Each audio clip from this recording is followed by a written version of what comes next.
Yeah, it's often brought up, and I've heard this argument numerous times. I've had to deal with it.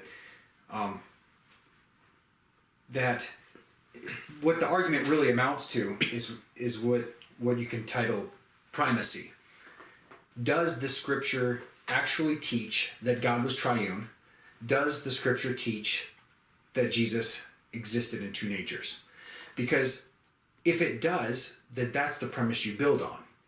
But if it does not, that means that you have to have definition at a later point. So for instance, the two natures doctrine, we have to go to Chalcedon to find that properly defined. And even up to that point, after Chalcedon, it's quite ambiguous or vague as to what it actually means. And people have debated it for years. There's been many, many theories that have been brought as to what it is that the two natures actually means. So there's been lots of debate. But then when you go into the Scripture, when somebody challenges you on this, they will say, well, you're just assuming Trinitarian, or you're assuming that God is one, that Jesus does not have two natures. No, I find it the opposite, because otherwise you're left with a circular argument.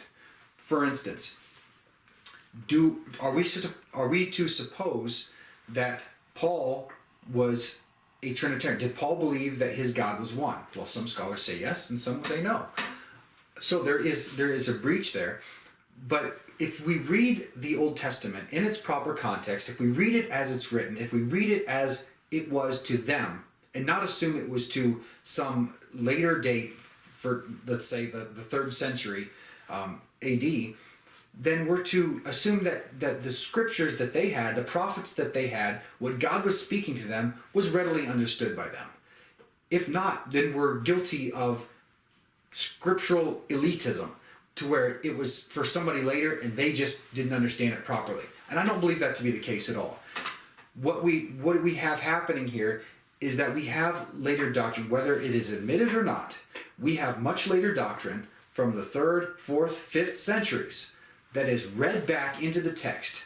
And people, scholars, good people, they will go into the text, oftentimes very naughty people, they will go back into the text and say, see, look at Philippians chapter 2.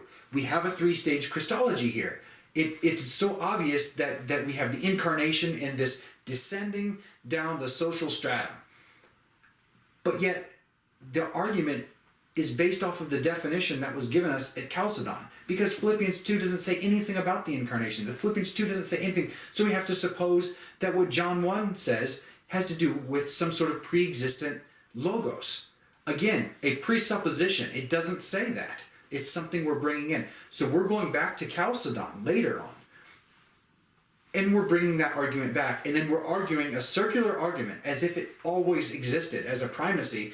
That's how we got, well, the Chalcedon, they just defined what was already there. Then they'll go to Philippians chapter 2 or John 1 or many of these other passages to give support as it being already there with the definition of Chalcedon. So it's a constant circular argument. And it's not based off of biblical data whatsoever.